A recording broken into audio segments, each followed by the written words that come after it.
te faire un launch control. Alors là, le launch control, tu filmes, essaye de garder le téléphone. Téléphone? Ouais, tu essayes de garder le truc. Par contre, tu te mets vraiment, tu te tiens, ok? Ok, attends, il faut que je filme. Là, c'est bon, j'ai. C'est bon? Allez.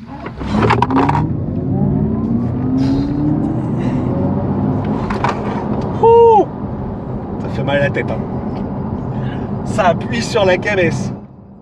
Salut à tous, j'espère que vous allez bien. Pour moi, ça roule et c'est le cas de le dire. Souvenez-vous, le 22 février, je mettais en ligne cette vidéo sur l'Audi RS e-tron GT, alors qui existe en e-tron GT Quattro, mais bon, c'est la présentation de la version hyper musclée de la berline 100% électrique du constructeur allemand que je mettais en avant. Et là, en l'occurrence, eh bien, c'était une découverte à Reims et j'étais tenu de me limiter à cette présentation statique le 22 février, comme toute la presse d'ailleurs française. On avait rendez-vous ensuite le 3 mars pour être capable de découvrir la deuxième étape de cette première prise en main de l'Audi RS e-tron GT, donc cette fois-ci au volant. Et le truc, c'est que moi j'ai regardé un peu mes rushs et puis franchement j'ai trouvé ça très tristoun. Déjà parce que je suis très mal à l'aise avec l'idée de partager une expérience au volant avec seulement grosso modo 2 heures avec la voiture. Mais quand même, j'allais supprimer mes rushs hier soir pour ne rien vous cacher, pour faire un petit peu de place pour un autre sujet qui va arriver sur la chaîne, en l'occurrence le test de l'Oculus Quest 2, enfin une espèce de vidéo découverte du casque de VR. Et je me suis dit, eh ben, c'est quand même un petit peu dommage. Et donc c'est pourquoi je me suis quand même fait un montage. Donc je vous prierai d'ores et déjà de m'excuser pour plein de trucs qui ont fait que j'ai bel et bien hésité un petit moment avant de vous publier cette vidéo, à savoir que ce n'est pas à la hauteur de la qualité que j'aurais aimé vous proposer, en tout cas, côté audio, etc. Bref, je me suis dit, allez, tant pis, de toute façon, cette matière, il ne faut pas qu'elle soit perdue. J'ai déjà suffisamment de vidéos qui sont en attente de montage, et c'est pourquoi donc je tenais tout de même à partager cette première impression au volant de l'Audi RS e-tron GT. C'est parti. Hop. Et du coup, voilà, pouvoir prendre le volant. Alors ça va être une vidéo façon embarquée, l'essai pas très long, puis je vous ai fait déjà une présentation statique avec Clément. Ce que je peux vous dire en fait, c'est que je vais très rapidement prendre mes repères, en tout cas sur la partie infotainment, multimédia, tout ça. Je vais pas trop m'attarder là-dessus, parce que c'est des choses dont on a quand même déjà accessoirement pas mal parlé. Puis même ce système d'infodivertissement, vous l'avez peut-être déjà aussi vu. Donc voilà, donc on est quand même sur quelque chose aujourd'hui de bien connu. En revanche, ce qui est moins connu déjà, c'est le bruit, parce que je vous ai parlé de cette sonorité qui a des haut-parleurs à l'intérieur de l'habitacle pour délivrer un son justement un petit peu plus, un équivalent de son de moteur thermique, un petit peu sportif. Et puis en plus à l'extérieur également, il y a un bruit qui se déclenche en dessous des 20 km/h pour alerter les piétons. Je suis extrêmement bien assis dans cette version RS. On est vraiment effectivement très bien maintenu dans le siège. Donc là-dessus, zéro problème. Le réglage du volant est naturellement électrique. Ça va être compliqué de se réfréner un petit peu parce que oui, ça peut pousser très fort, vraiment. Je vais changer l'affichage de l'écran. Donc on retrouve la solution Virtual Cockpit, évidemment, donc un écran 12 pouces derrière le volant qui du coup est de série désormais sur ce véhicule là. C'est plus une option, on est vraiment sur quelque chose on est sur une GT quand même premium, en même temps plus de 100 000 € le ticket d'entrée, voilà, ça serait dommage qu'il en soit autrement. Et cet écran 10 pouces avec ce retour haptique qu'on peut annuler d'ailleurs et qui ne fonctionne pas, attention, le retour haptique lorsqu'on utilise ces applications Android Auto, en tout cas je n'ai pas Apple CarPlay, mais je pense que c'est la même chose, c'est-à-dire qu'il faut vraiment que ce soit l'univers de l'infotainment Audi pour avoir le retour haptique efficace. Voilà, on est bien aussi sur cette console centrale. Je vous ai dit, c'était, on l'a vu avec Clément, console centrale légèrement surélevée. En fait, on est sensiblement à la même hauteur que la hauteur des accoudoirs habituels, sauf que là, on a en plus les boutons. Voilà, c'est vraiment ce souhait de nous donner l'impression d'être vraiment plus confiné dans l'auto.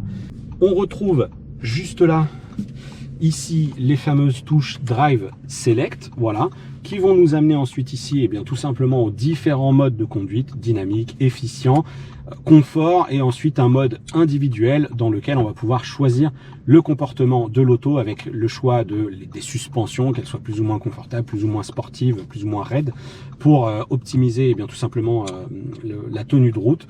Ensuite, voilà, bon, je me demande un peu ce que ça va donner, ces diffuseurs ici. Je sais qu'ils ont des choses très esthétiques, très jolies sur d'autres versions où les éléments de climatisation sont presque invisibles. Là, pour le coup, c'est pas du tout invisible. On est au contraire sur quelque chose finalement d'assez proéminent, enfin pas proéminent, mais ça occupe quand même le champ visuel. Regardez, c'est vrai que c'est assez diabolique. On est vraiment dans effectivement, je retrouve peut-être cette dynamique que j'avais pu avoir dans Taycan.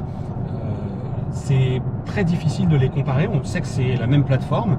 En revanche, Taycan, moi j'avais eu l'occasion de la conduire sur route, de remonter avec du Mans et surtout de la conduire sur le Porsche Experience Center, pardon, le fameux PEC du Mans. Et on avait vraiment pu faire du circuit. Et donc du coup, on avait pu aller chercher un petit peu non pas les limites, parce qu'il aurait fallu rouler plus longtemps, parce qu'elle en a vraiment sous la pédale de droite, cette Taycan.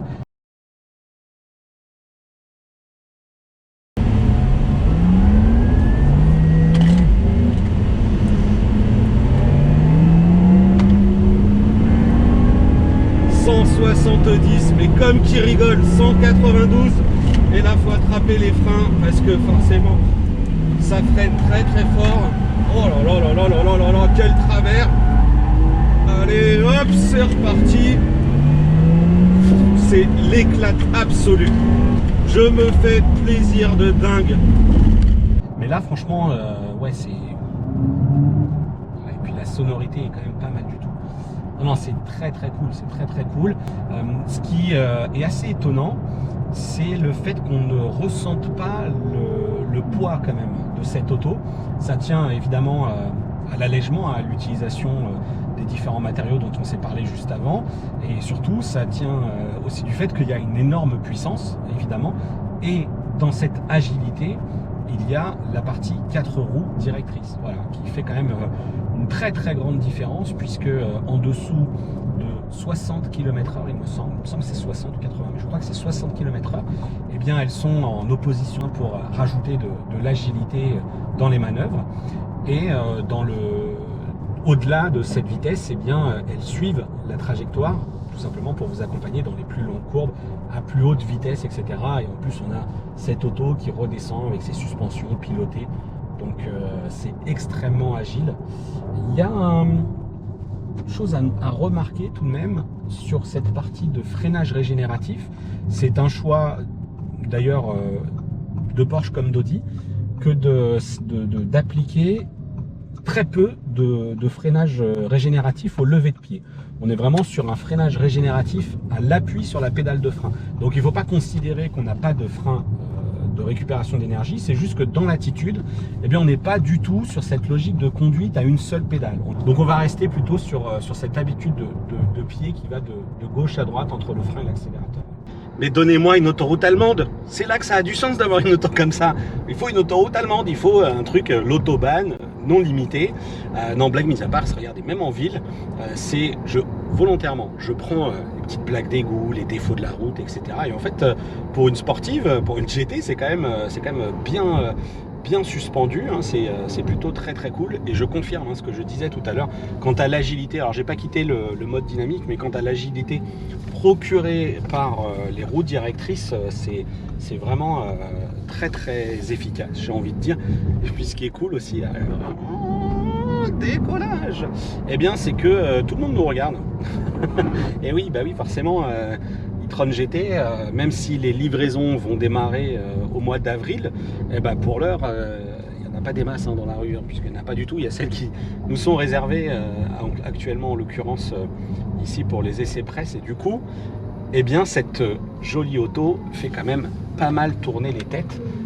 Alors je vous parlais de ce frein moteur, cette récupération d'énergie à la décélération au lever de pied. C'est vrai que je l'ai dit, le typage de Audi veut plutôt qu'on soit dans une décélération plutôt souple, mais on a quand même 2 palettes au volant, plus, moins, qui vont venir tout simplement indiquer à l'auto qu'on veut plus ou moins de récupération d'énergie. Donc on a 2 modes qui font que lorsqu'on est en mode neutre, nul, quand je lâche, là, typiquement, je ne touche plus à rien, et la voiture, elle met assez longtemps à perdre 1 km/h. Par 1 km/h, elle reste un petit peu en mode roue libre sur sa lancée. On profite ici tout simplement de la lancée de sa masse, etc.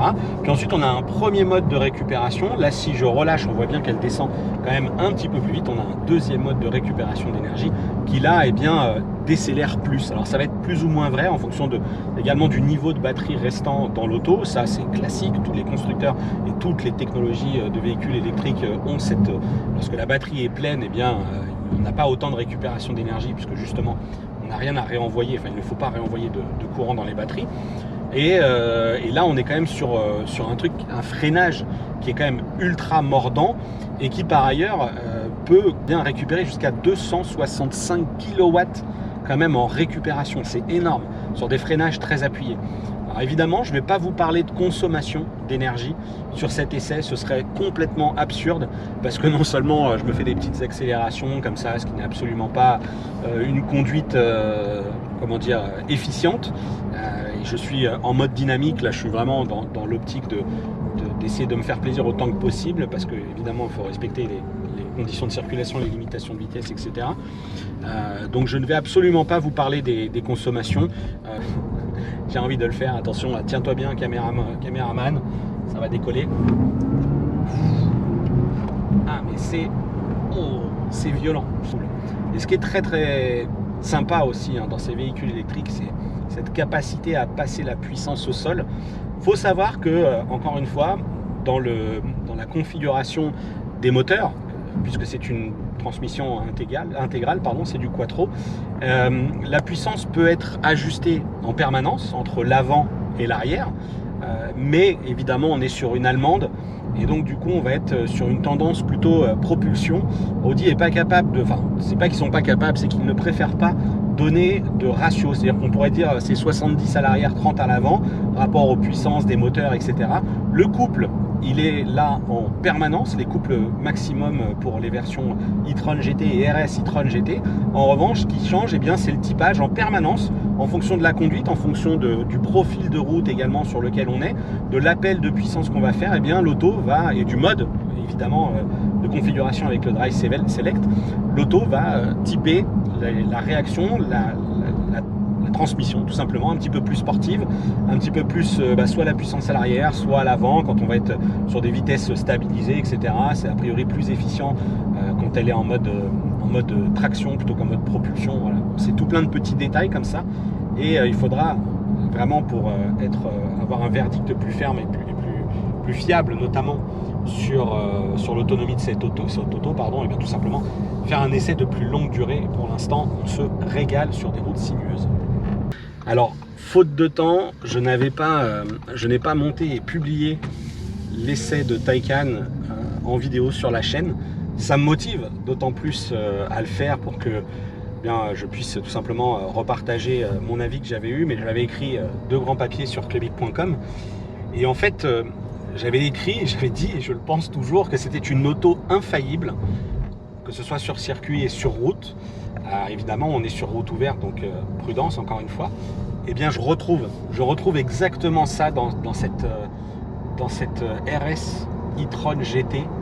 C'est cette impression, ce feeling, ce toucher de route qui donne vraiment l'impression qu'on prend tout de suite les proportions de l'auto en main. Et franchement, c'est pour tous ceux qui pourraient dire qu'une auto électrique n'est pas une sportive, on peut être amoureux des deux genres de voitures, notamment c'était une difficulté pour Porsche que de lancer le Taycan, et j'avais dit que ce Taycan était bel et bien une sportive électrique. l'e-tron GT aussi, a fortiori dans cette version RS. J'indiquerai en synthé si Audi m'a donné des informations quant au mix des ventes, quels étaient entre guillemets leurs souhaits, parce qu'il faut quand même pas oublier qu'en face il y a Tesla qui, sans être dans une caricature de véhicule sportif comme celui-ci, avec une ligne très agressive, vraiment comment dire, une conception faite pour être une GT, voilà, avoir ce look et ce typage vraiment de véhicule sportif, et bien les Tesla accélèrent également très très fort, donc forcément voilà, c'est une rivalité qui peut se comprendre également, qui peut s'entendre. Après, on n'a pas tout ça, quoi. On n'a pas tout ça, on n'a pas cette sonorité et l'expérience du groupe allemand. Allez.